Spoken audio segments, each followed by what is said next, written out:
Hello friends, welcome back to my channel MT maths. तो question a day series में next question discuss कर रहे हैं। तो स्टार्ट करते हैं।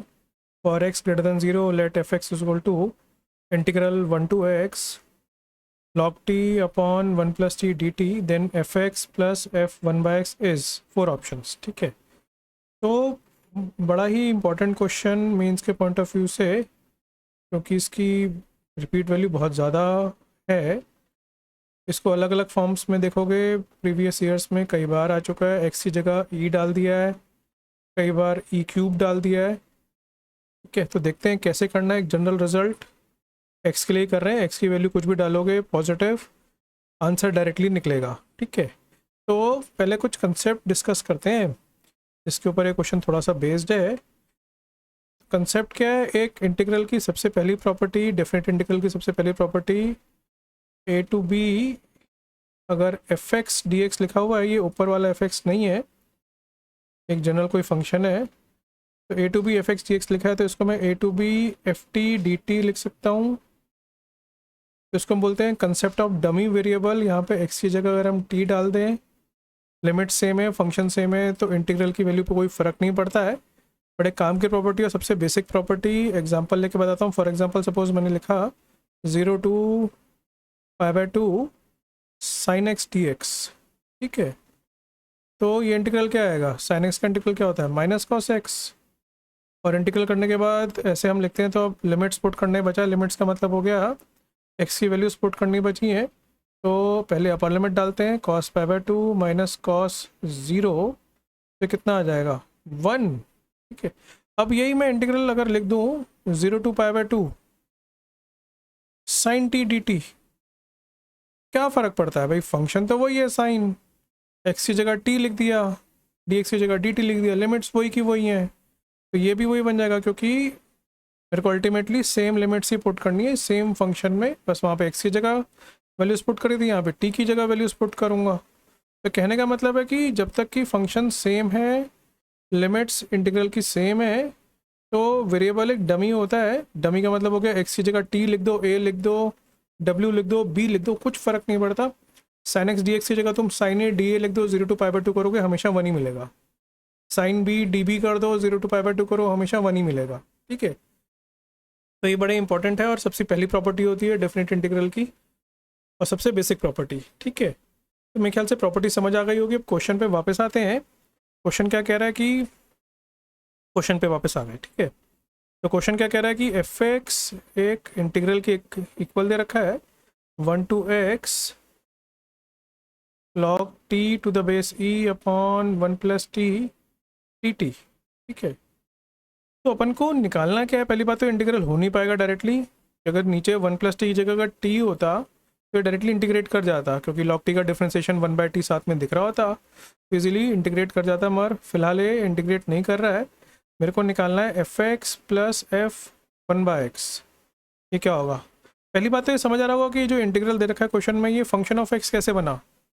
भाई इसका जो भी इंटीग्रल आ रहा होगा, अपर लिमिट अगर मैं एक्स डालूंगा तो ये एक्स की फॉर्म में कन्वर्ट कर जाएगा और ये फंक्शन ऑफ एक्स बन जाएगा। ठीक है, तो एफ एक्स उसने दे ही रखा है, मैं एफ 1/x निकालता हूँ।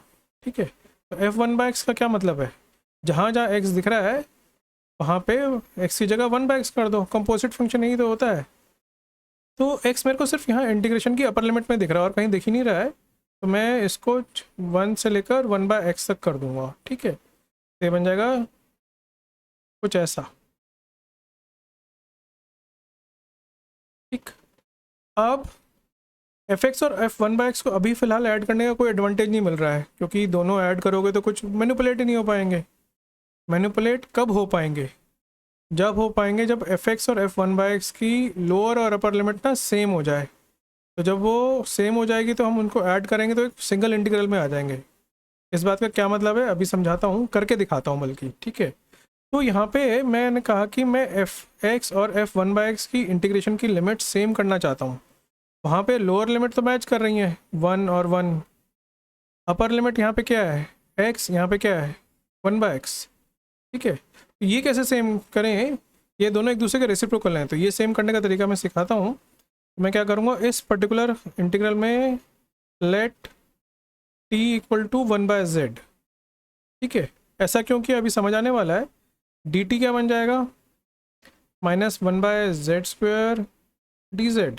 ठीक है, ये तो हम करते ही थे, इंडेफिनिट इंटीग्रल में भी ये करते थे। तो एक एडिशनल काम और करना होता है, लिमिट्स को भी साथ साथ चेंज करना होता है, सब्स्टिट्यूट करना होता है जब भी हम सब्स्टिट्यूशन करते हैं डेफिनेट इंटीग्रल में। मोस्ट इंपॉर्टेंट पॉइंट, कई स्टूडेंट्स जल्दबाजी में छोड़ देते हैं, उनसे छूट जाता है, तो ये नहीं छोड़ना। ठीक है, तो ये जो लोअर और अपर वैल्यूज़ लिखी होती हैं ये टी की वैल्यूज़ होती हैं जिसके रिस्पेक्ट में हम इंटीग्रेट कर रहे होते हैं। डी टी लिखा है ना, हम टी के रिस्पेक्ट में इंटीग्रेट कर रहे हैं, तो these are the values of T, lower limit and upper limit. तो अब जब मैं इसको z की फॉर्म में कन्वर्ट करूँगा तो ये should be the values of z, ये z की फॉर्म में होनी चाहिए। ठीक है, तो ये क्या बन जाएगा अब, when t is 1 lower value, तो z will be 1, lower limit 1 आ जाएगी। When t is 1/x, z will be x, तो अपर लिमिट क्या बन जाएगी, x। ठीक है, और अब मैं जहाँ जहाँ t दिख रहा है उसको 1/z डाल देता हूँ, ये बन गया कुछ ऐसे। ठीक है, t की जगह 1/z डाला न्यूमरेटर में, फिर यहाँ डाल दिया 1 + 1/z, और dt की जगह तो ये रिप्लेसमेंट मैं देख ही चुका हूँ, -1/z² dz। ठीक है, सिंप्लीफिकेशन करते हैं, इसको हम लिख सकते हैं इंटीग्रल 1 to x। लॉग की बड़ी एक शानदार प्रॉपर्टी पता है, इसको हम log z की पावर -1 लिख लेंगे, तो ये -1 चला जाएगा आगे। ठीक है, नीचे एलसीएम ले लेते हैं, z + 1/z, तो एक z चला गया ऊपर, और साथ में था -1/z² dz। ठीक है, तो एक z ये कैंसिल हो गया, और ये बन गया integral 1 to x log z/1 + z लिख लेते हैं, क्या फ़र्क पड़ता है, और माइनस साइन आगे आ ही जाएगा, और ये -1/z dz बाहर लिख लेते हैं, तो ये माइनस माइनस एक दूसरे को प्लस में कन्वर्ट कर देगा, तो ये बन गया 1 to x log z/z into 1 + z। Clear, dz तो है ही, f 1/x आ गया। तो मैंने जो तुम्हें बताया था कि कैसे हम इंटीग्रल लिमिट्स को सेम बनाएंगे वो मैंने करके दिखा दिया। अब कंसेप्ट ऑफ डमी वेरिएबल, ठीक है, वो यूज़ करते हैं जो प्रॉपर्टी 1 लिखी थी। अब मैंने बोला था कि हम जब तक कि लिमिट्स सेम रख रहे हैं और फंक्शन को बिल्कुल भी नहीं बदल रहे, तो हम वेरिएबल का नाम कुछ भी रख सकते हैं, क्योंकि वो डमी है। राम रख लो, श्याम रख लो, क्या फ़र्क पड़ता है, इंटीग्रल बुरा नहीं मानता, डेफिनेट इंटीग्रल बुरा नहीं मानता। तो मैं इसको z की जगह ना t रख दूंगा, put z equal to T, वो वाला t नहीं है ऊपर वाला अभी है, क्योंकि फंक्शन तो हमने सब्स्टिट्यूट करके चेंज कर ही दिया था ना। तो जहाँ जहाँ z दिख रहा है वहाँ पे मैं इसको t लिख दूँ, a लिख दूँ, b लिख दूँ, इट डजेंट मैटर, इंटीग्रल बुरा नहीं मानता, क्योंकि मैंने ना इंटीग्रेशन लिमिट्स चेंज करी है ना फंक्शन को चेंज किया। तो ऊपर log z लिखा था, नीचे log t लिख दिया, नीचे z इंटू 1 + z लिखा था, नीचे लिख दिया t into 1 + t dz dt। क्या फ़र्क पड़ता है, कुछ भी लिख दो नाम, क्योंकि डेफिनेट इंटीग्रल है। अब fx + f1/x ऐड करना आसान हो गया है। तो fx क्या था, 1 to x log t/1 + t dt, और हमने f1/x निकाल लिया है 1 to x log t/t into 1 + t dt।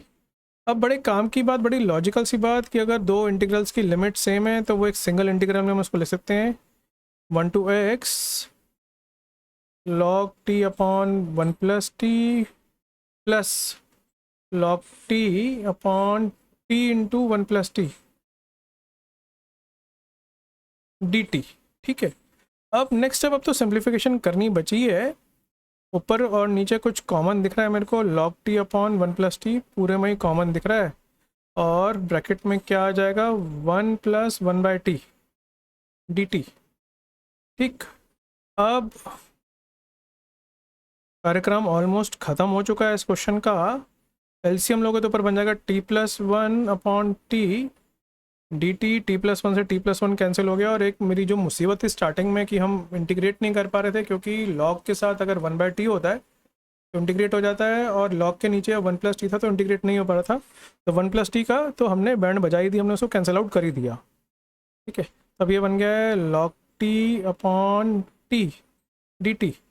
ये स्ट्रेट फॉरवर्ड इंटीग्रेशन है। रफ वर्क में मैं अगर इसको करूँ तो log t by T D T. अरे भाई पिछले सीरीज़ के अंदर भी पिछले क्वेश्चंस में ही मैंने डायरेक्टली लिखा था।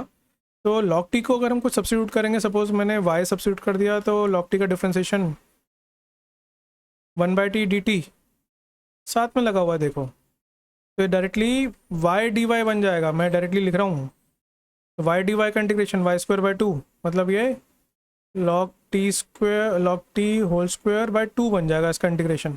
ठीक है, ये आना चाहिए। मैंने स्टेप बचा लिया है, क्यों मैं बार बार सब्स्टिट्यूट करता रहूँ भाई, तो बिल्कुल बेसिक इंटीग्रेशन है। ठीक है, या इसको याद भी कर सकते हो अगर कुछ ऐसा लिखा हो, fx की power n into F dash X D x, तो ये डायरेक्टली fx की पावर n+1 अपॉन n+1 कुछ ऐसा आता है।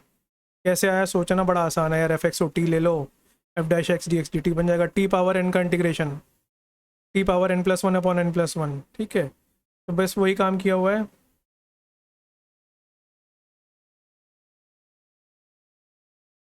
सी तो लिखते नहीं डेफिनेट इंटीग्रेशन में, क्योंकि अपने को इंटीग्रल की वैल्यूज डाल करके अपने को बस करना है ये x से ऊपर। ठीक है, ये बन जाएगा log x whole square by 2 minus log x log 0 sorry log 1, 0 कहाँ से आ गया 1। ठीक है, log 1 क्या होता है भाई 0, तो ये बन जाएगा log x whole square by 2 अपना आंसर। ठीक है, आगे बात समझ। तो चाहो तो रिजल्ट को लर्न कर सकते हो, इस क्वेश्चन को लर्न कर सकते हो अगर कैपेसिटी है तो, क्योंकि इसकी बहुत बार वैरायटी आई हुई है मेंस में, अगर मेंस की तैयारी कर रहे हो तो। ठीक है, तो log x स्क्वायर बाय 2 देखते हैं कौन सी ऑप्शन है। log x स्क्वायर बाय 2 ये ऑप्शन है, बी ऑप्शन। ठीक है, तो थोड़ा सा समराइज़ करता हूँ। बड़ी इंपॉर्टेंट प्रॉपर्टी और बेसिक सबसे पहली प्रॉपर्टी डमी वेरिएबल की। वेरिएबल डमी होता है डेफिनेट इंटीग्रेशन में। डमी का क्या मतलब है मैंने बता दिया, और कैसे मैंने इंटीग्रल्स को ऐड किया, लिमिट्स को सेम करा करके। हमने अपर लिमिट को रेसिप्रोकल कराना था और लोअर लिमिट 1 दे रखी थी, उसका रेसिप्रोकल तो 1 ही होता है, तो उसकी वजह से वो टेंशन ख़त्म हो गई। तो मैंने रेसिप्रोकल कैसे कराया, जिसके रेस्पेक्ट में इंटीग्रेशन करनी थी उसको रेसिप्रोकल की फॉर्म में सपोज कर लिया, लेट कर लिया, सब्स्टिट्यूट कर दिया। ठीक है, फिर आगे तो पूरी कहानी मेरे ख्याल से समझ आई गई होगी। आई होप सब कुछ समझ आ गया होगा, और कंटेंट अच्छा लग रहा है तो लाइक करो, सब्सक्राइब करो, शेयर करो अपने फ्रेंड्स के बीच में। तो वीडियो यहीं ख़त्म करते हैं। Thanks very much for watching, have a nice day.